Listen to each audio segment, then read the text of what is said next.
This content is brought to you by BEC Financial Technologies, developing and operating IT for Danish banks.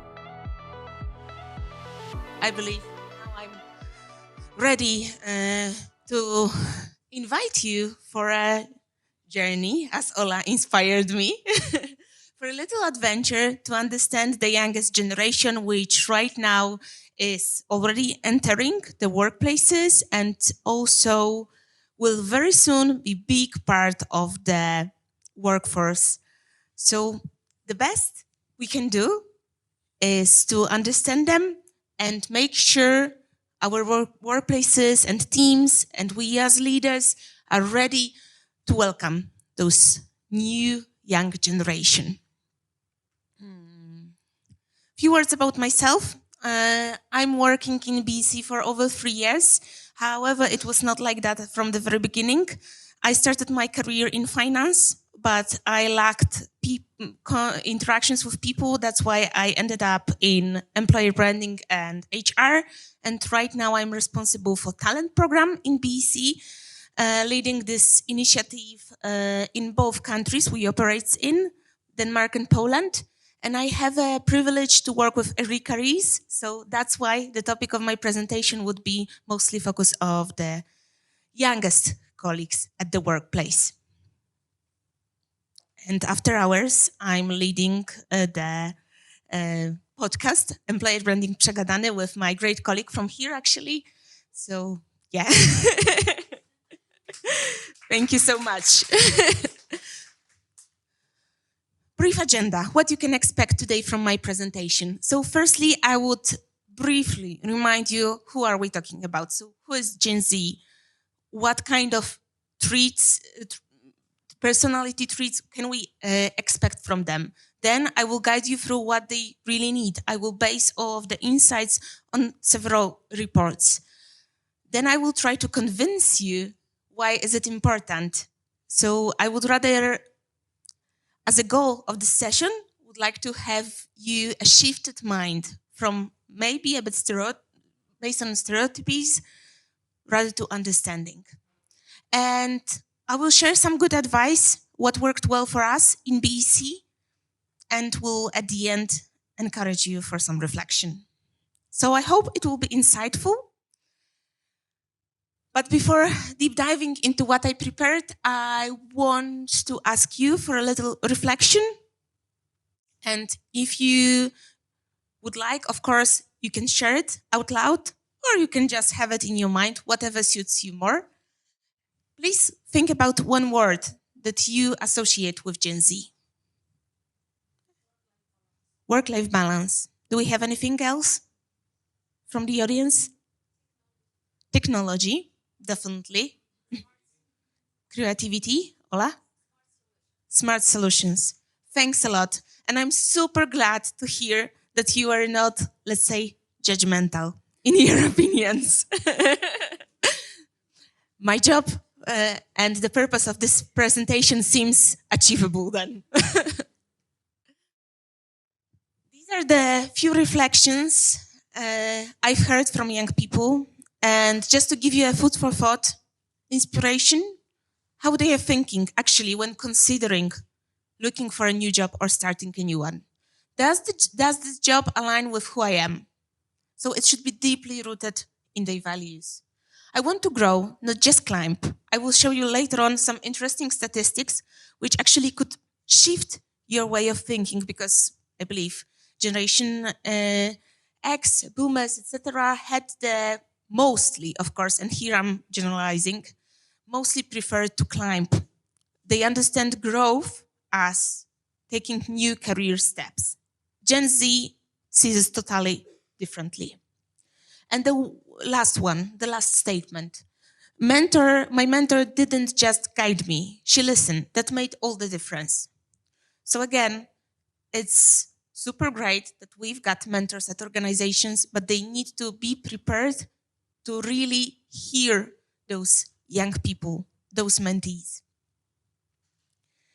And with that in mind, I would guide you through very shortly through the introduction. Who are we talking about today? Firstly, the Generation Z, born 1995 to 2012, all of them are digital natives. So they grew up in a time when the mobiles, internet were all the time available. Let's say the presence of the internet also helped them work or study abroad. Plenty of them have very good knowledge or literacy of English, also given the social media, which most likely is in English. They do not have problems with switching from remote to hybrid. They are very adjustable. Of course, they have some preferences. We'll deep dive into that later on. But most important, they are values driven. As you could see the statement from the last slide. Is this job aligned with who I am as a person? What are my personal values? That's why they wouldn't go for a job who is not into what they think or what they value. And why I'm talking about that? Because you could think another generation at the workplace, they should adjust to us. We are, let's say, bigger. They are much more when it comes to amount of us. So why even thinking about that? I mean, demographics are not helping us at all. As you can see, by the end of this year, Generation Z will make 27% of the global workforce. And in 5 years, the amount of them will be even bigger. Which means that time flying, they will be the most significant part of the workforce. However, on the other hand, if you look at the Gen Z graduates, so people who are fresh out from the university, 58% of the attendees of the survey, here you've got a source, are still looking for a full-time job. Does it mean that they cannot find it? Maybe. Or maybe that the jobs that are available at the job market are not, let's say, tailored to their needs. Because if you compare this number, 58% to 25% of the previous generations who didn't have that much problem with finding full-time job, you will see that there is a huge mismatch between the expectations of the employer and the Generation Z. And very tricky statistics at the end. Gen Z average job tenure is 1.1 year. And that could lead us to the stereotype. Gen Z are switchers, job hoppers, etc. Not really, because they are doing it for a reason. And the reason mostly is the hunger for growth, but the growth not understood as climbing the career ladder, but long-term career paths and real opportunities of development, trainings, expanding the tasks assigned to each person, job scope, etc. And the mental health support, this is super crucial. For this generation, the mental health is not a taboo. They are openly speaking about it, and they expect the employers to do the same. So, taking that into account, what do you think? What are your assumptions? What do you think Gen Z values most at the workplace? Flexibility. I've heard flexibility. Any other ideas? Respect. And you? Development.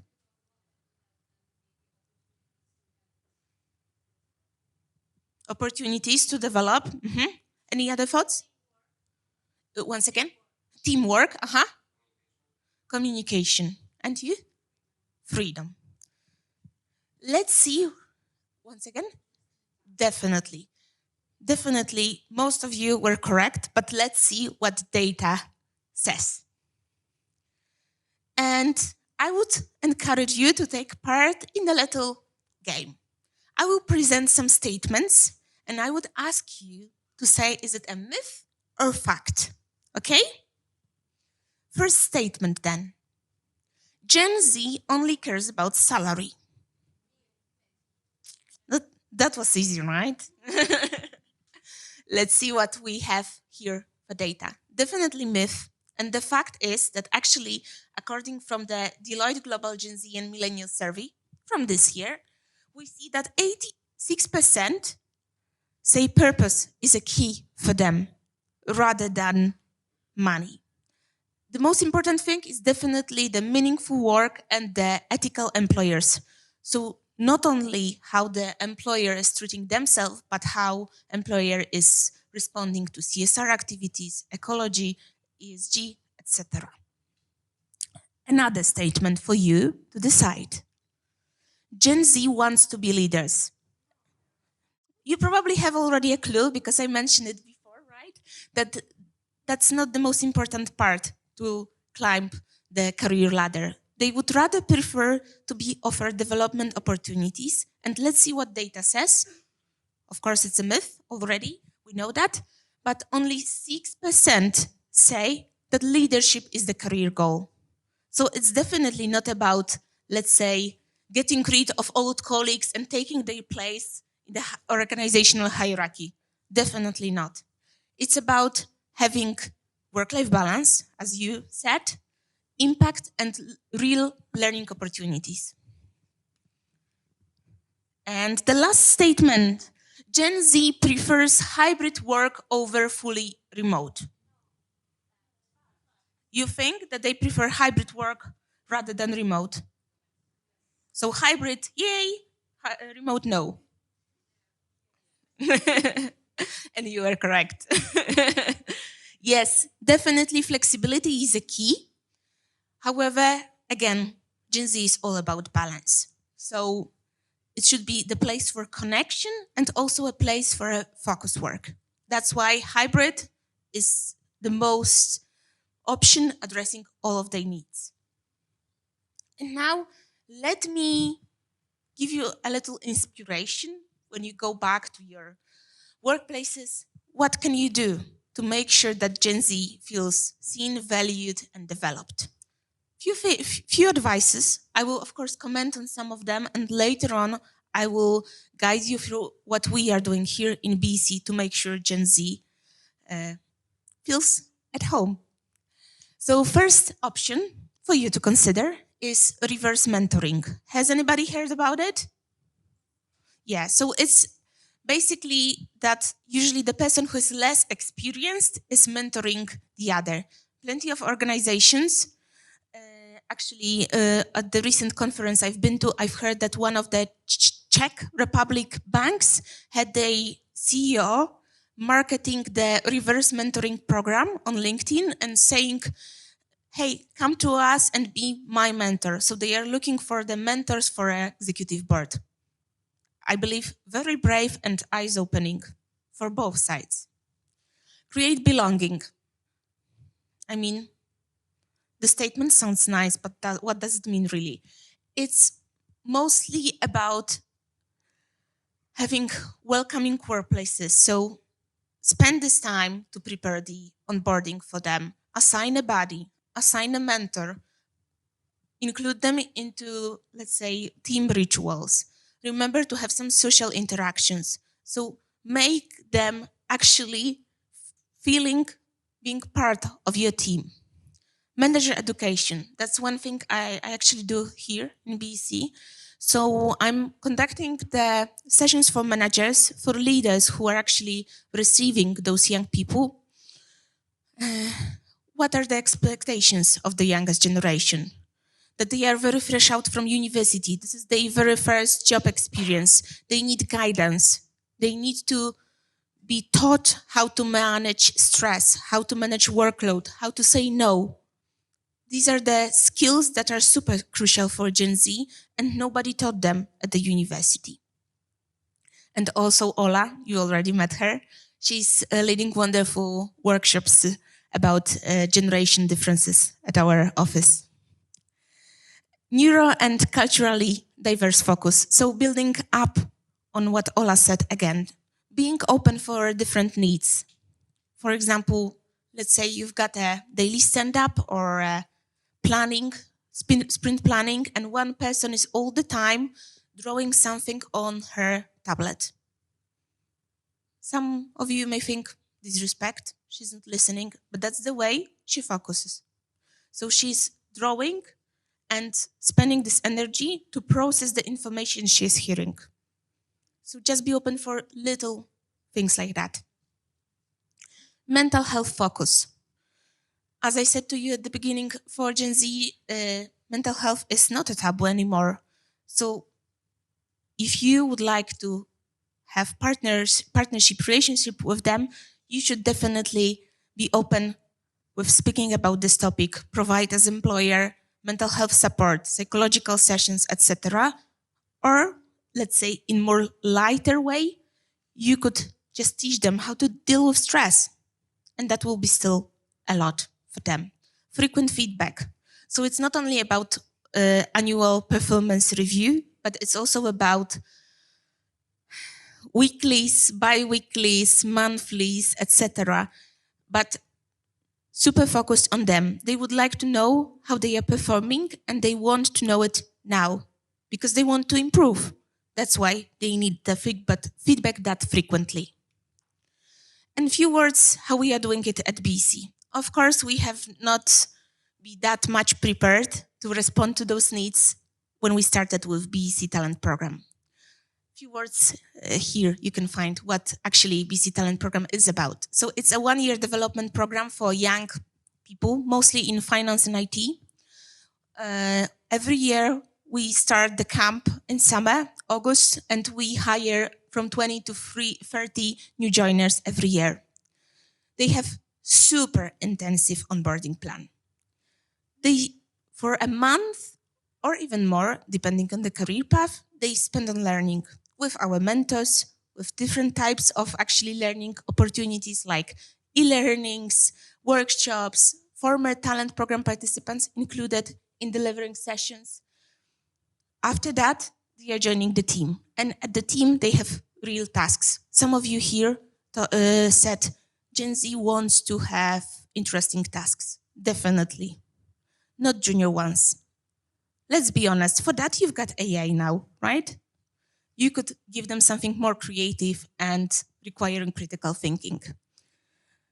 Our juniors at talent program also can rotate, so that's why that's the way we take care of the development need. We let them change a team temporarily from 1 to 3 months and to try out what other teams are doing.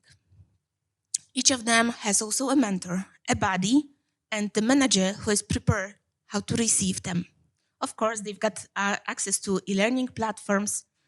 Very important about employee experience. At the end of the year, we have international hackathons. So we gather all of the talent program participants, and for 3 days they are coding and innovating and bringing a real innovation value to the business. All of them are hired from day one for permanent contract, which means we offer them stability and long-term perspective to make sure they stay more than the well said before 1.1 a year. And of course, the attractiveness from the total rewards perspective and chance to change the team. If they don't like it, after a year, they can go somewhere else, but here. What kind of career paths we are offering for those young IT professionals? Software engineers, we hire Java, mainframe, full stack, and brand new working with AI engineers. We also have a path for data engineers, QA engineers, and business analysts. Most of them are coming from the technical universities or financial background. And again, as I said, we have not been that ready from the very beginning. We developed this offer throughout time. We started in 2020, now it's 2025, and we can say that yes, that's it.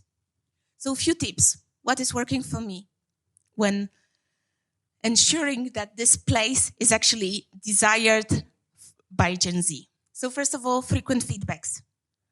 But here, I don't mean feedbacks with the manager. Feedbacks with the manager should be on a weekly or bi-weekly basis later on.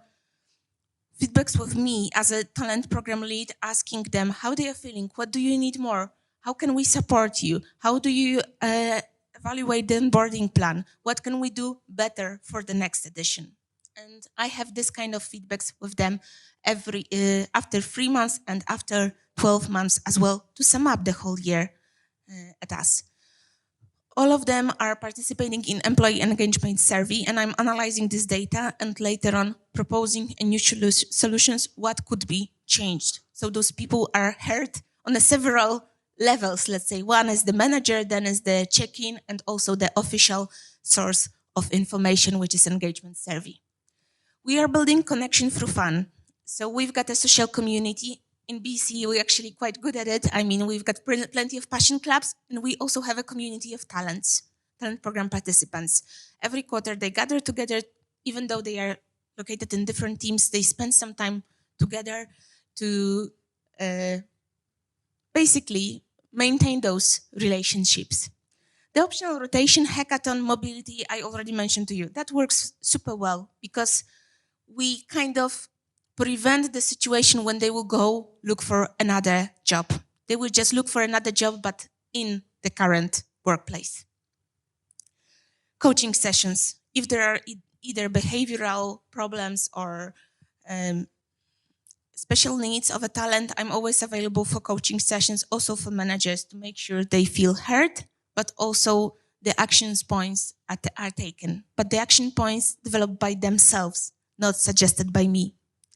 And AI Academy and Casework, our brand new baby, which is a kind of additional path where we are teaching those young people what does it mean to use different AI tools. We've got here GitHub Copilot, Microsoft Copilot 365, and other tools. So how to really utilize them and then be AI ambassadors to kind of inspire the rest of the colleagues in the organization who maybe are not that eager to be digitally open. And some statistics and data to sum up, to close.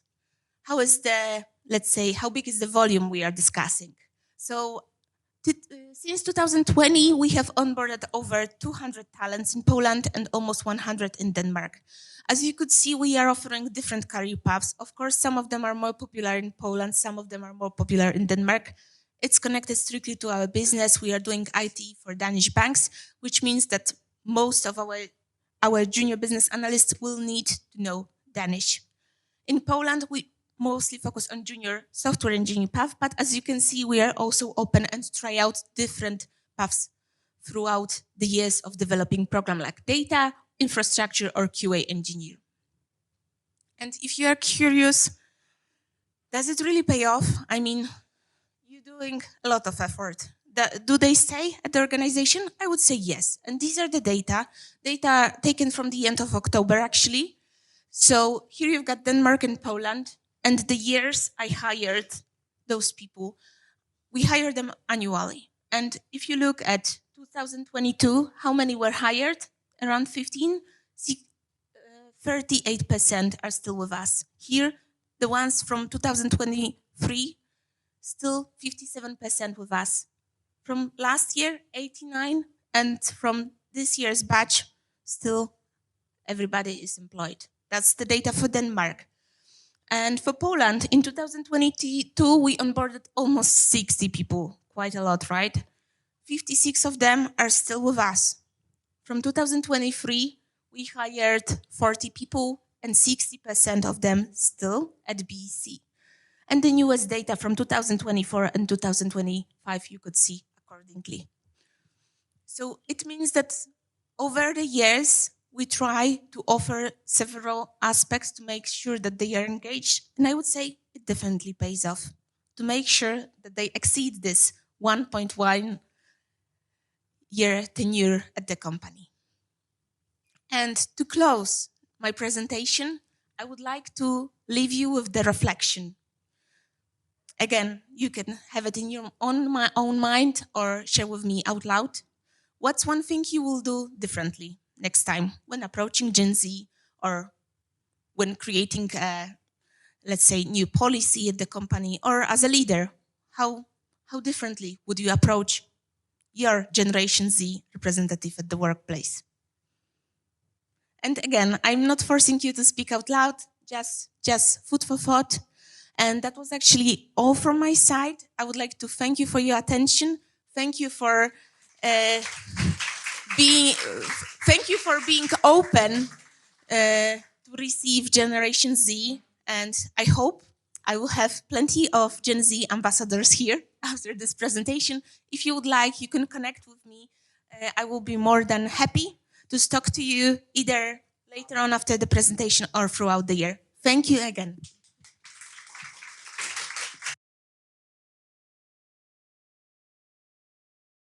Thank you so much. Yeah, should I ask for questions now? Sure. Who would like to go first? Are there any I will questions? bring a mic. Yes? Hello, my name is Alex. Hello. I want to ask you, could you share some keys that you meet a problem with a Gen Z person and how it's like challenge and how you solved it? Could you share something from your own practice? Mm-hmm. One of the example was this lady, which I explained to you the situation when she was noting or actually drawing on her what was it, a tablet, iPad. She was actually all the time drawing different things rather than listening. I mean, it was perceived that way. She was listening, but the, let's say, presenter didn't understand it this way. And you know how it turned out at the end? She was attending one of the conferences or the trainings we had on the talent program. And at the end, she delivered the, let's say, drawing sum up, drawing notes of the whole content of the presentation to the presenter. So at the end, he kind of walked away with super nice interpretation of what he actually said. But it wouldn't go this way if he was not open, actually. So that probably would one of examples that came up to my mind. Hi, thank you for the presentation. Thank you. I just came up with an idea that young generation are not seeking for money, they are not seeking for a leadership position. And based on their starting year that they are born 1995, do you have enough experience? Could the Gen Z generation be a great leaders?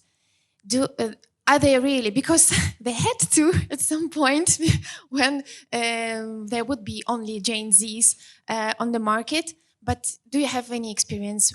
Do they really looking for such a positions and they aim to seek it? Of course. Thank you for a good question. Not all of them.